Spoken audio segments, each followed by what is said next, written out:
የምናገረውም የምትሰሙትም አያሳጣቸው አያሳጣን እግዚአብሔር በመላ በግምት በይመስለኛል በሳይሆን አይቀርም የግል ሐሳባችንን እንዳናፈስባችሁ ጆሮአችሁን ይጠብቅ አንደበታችንንም ይቆጣጠር እግዚአብሔር። ለተወሰኑ ደቂቃዎች እንማራለን። አስተማሪ፣ መካሪ፣ ተናጋሪ፣ ለዋጭ፣ ቀያሪ ትናንት የነበረ አሁን ያለ ለዘላለም የሚኖር በመንግስቱ ሽረት በባህሪው ህልፈት ሞት የማይስማማው በሐዘን በደስታችን በትርፍ በኪሳራችን በጤንነት በበሽታችን በመውደቅ በመነሳታችን በመርከስ በመቀደሳችን በመቆሸሽ በመንጻታችን ጊዜ ከኛ ያልተለየ አምላካችን አባታችን እግዚአብሔር የምንኖረውን እንዳስተምረን የተማርነውን እንድንኖር እንዳግዘን መልካም ፈቃዱ ይሁንልን። እኛ ምክንያቶች ነንና ምክንያቱነን እናስተምራቸዋለን እንነግራቸዋለን። አሁንም በድጋሜ እግዚአብሔር ከኛ ጋር ይሁን። የዮሐንስ ወንጌል ምዕራፍ 1 ቁጥር 1 እንዲህ ብሎ ይጀምራል። በመጀመሪያው ቃል ነበር፣ ቃልም በእግዚአብሔር ዘንድ ነበር፣ ቃልም እግዚአብሔር ነበር። ሁሉ በእርሱ ሆነ፣ ከሆነው አንዳች እንኳን ያለ እርሱ አልሆነም ይላል። ልብ በሉ። ቃል በመጀመሪያው ቃል ነበረ፣ ቃልም በእግዚአብሔር ዘንድ ነበረ፣ ቃልም እግዚአብሔር ነበረ ነው የሚለን።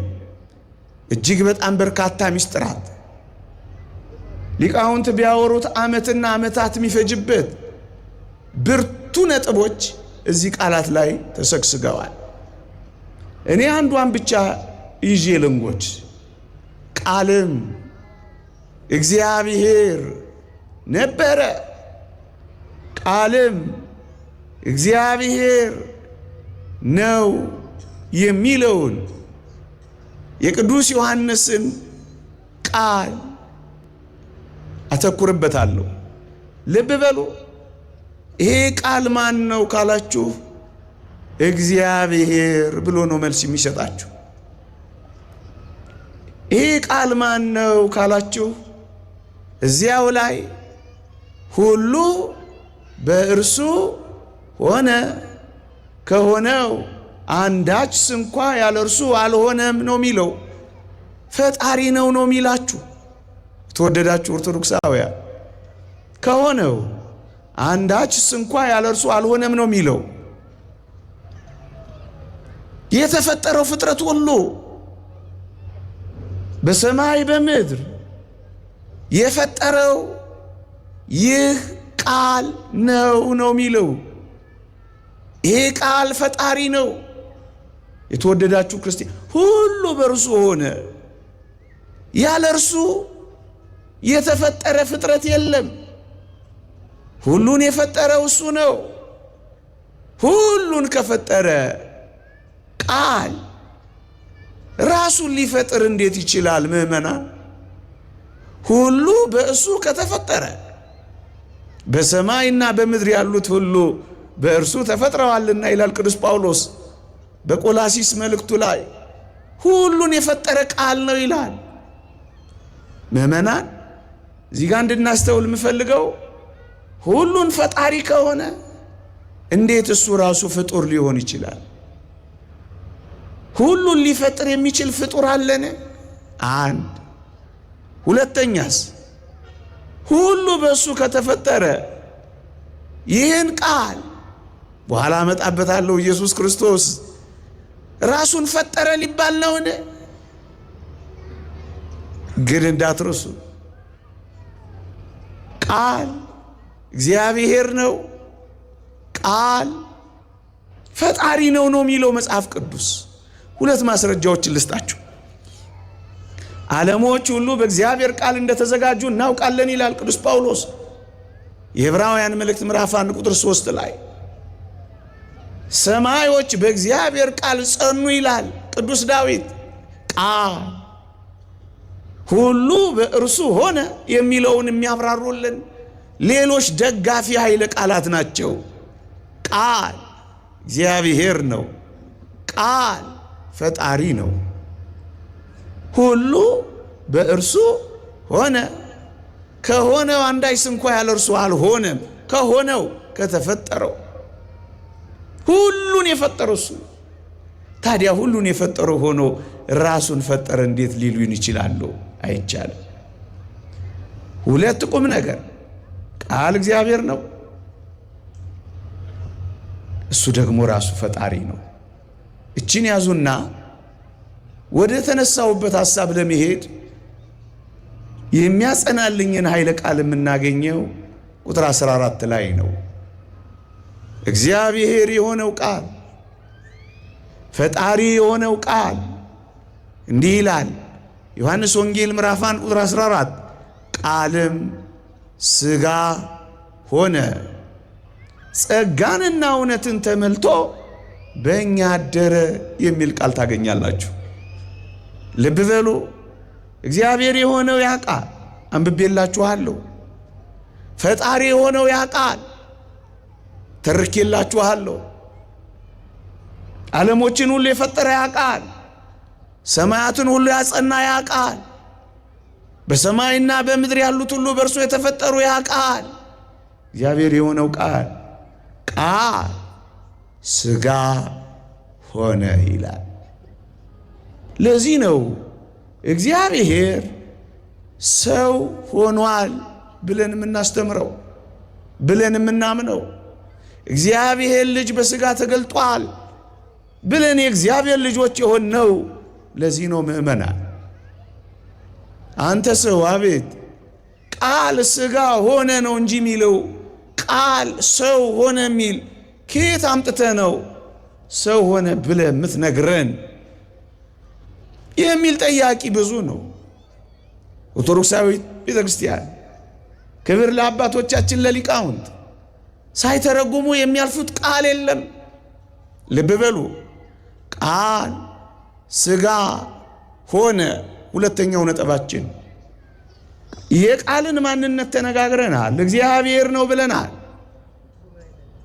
ፈጣሪ ነው ብለናል። ይሄ ፈጣሪ ይሄ እግዚአብሔር ሰው ሆነ፣ ቃልም ሥጋ ሆነ። ሥጋ ነው እንጂ የሚለው ሰው ሆነ እኮ አይልብም። የተወደዳችሁ ኦርቶዶክሳውያን ጥቂት ደቂቃ እዚህች ኃይለ ቃል ጋር ደግሞ ልውሰድ። እዩ፣ መጽሐፍ ቅዱስ ሥጋ ብሎ ሰውን፣ ነፍስ ብሎ ሰውን ነው የሚጠራው። እደግመዋለሁ። ሥጋ ብሎ ሰውን፣ ነፍስ ብሎ ሰውን ይጠራል። እንዴት? መዝሙር 64 ቁጥር 1ን ምስክር አድርጌ ላምጣላችሁ። ሥጋ ሁሉ ጸሎትን ወደምትሰማ ወደ አንተ ይመጣል ይላል። ደግመዋለሁ። ሥጋ ሁሉ ጸሎትን ወደምትሰማ ወደ አንተ ይቀርባል ይላል። ወዳጆቼ ሥጋ ሁሉ ጸሎትን ወደምትሰማ ወደ አንተ ይቀርባል ሲል በድን የሆነ ሥጋ፣ ነፍስ የተለየው ሕይወት የሌለው ሥጋ ለጸሎት ወደ እግዚአብሔር ይመጣል። መቼም አንባባልም። ይህ ሊሆን አይችልም። ጸሎት ሊጸልይ የሚችለው ለጸሎትም ወደ እግዚአብሔር የሚገሰግሰው መቼም ሰው ነው። ሥጋ ሁሉ ጸሎትን ወደምትሰማ ወደ አንተ ይቀርባል ማለት ሥጋ ብሎ የጠቀሰው ሰውን ነው። ሰው ለጸሎት ወደ አንተ ይመጣል ነው የሚለው። በብስራተ መልአክ አካላዊ ቃልን ልትጸንሰው ለዮሴፍ ታጭታ በአደራነት እንድትጠበቅ 9 ወር ተጨማሪ በሱ ቤት ቆይታለች። ጌታችን አካላዊ ቃል ኢየሱስ ክርስቶስን ወልዳ በዚህ ምድር ላይ ከእርሱ ጋር 33 ዓመት ከ3 ወር ኖራለች። ጌታችን ኢየሱስ ክርስቶስ በመስቀል ላይ ሆኖ በአንጻረ መስቀል ቀዊሞ ዮሐንስ በከየ፣ በመስቀሉ አንጻር ቆሞ ያን ጊዜ ዮሐንስ ያለቅስ ነበረ። ወይቤ ወይሌ አማኡ ተከርሱ ከመነደ እሳት እንዲህ ያለ ያለቅስ ነበረ ዮሐንስ። ወየውልኝ ወየውልኝ፣ ውስጥ ሆድ ዕቃው አንጀቱ እንደ እሳት እየጋለ እየነደደበት አይሁድ በፈጸሙት ግፍ ሳያውቁ የክብርን ጌታ መስቀላቸውን አይቶ ያነባ ነበረ። እናቱ ተከትላ ታለቅስ ነበረ። ሌሎቹን ደናግለ እስራኤል አንትሙ አዋልደ እስራኤል ኢትብክያ በእንቲአየ፣ ስለኔ እንዳታለቅሱልኝ ለራሳችሁ ለልጆቻችሁ አልቅሱ አለና አታልቅሱ ያላላቸው እንባቸውን የተቀበለ ግን 2 ሰዎች በመስቀሉ ቀኝና ግራ ድንግል ማርያም እናቱና ይወደው የነበረው በእራት ጊዜ በደረት የተጠጋው ከሐዋርያት ይልቅ አብዝቶ የሚወደድ ብዙ ጸጋና ምስጢር የተሰጠው የቁርጥ ቀን ወዳጅ የመስቀል ስር ባለውለታ የአደራ ሰው አደራውን እስከ ዕለተ ሞቱ የጠበቀ ታላቁ ቅዱስ ዮሐንስን አይቶ በስጋ ለወለደችኝ እናቴ አንተ የጸጋ ልጅ ሁናት፣ በስጋ እኔን የወለድሽ እናት በጸጋ ደግሞ እሱ ልጅ ሁንሽ ብሎ በእናትነት ለቅዱስ ዮሐንስ ድንግል ማርያምን ሰጠ። ቅዱስ ዮሐንስ ድንግል ማርያምን እያገለገለ 15 ዓመት ቆየ።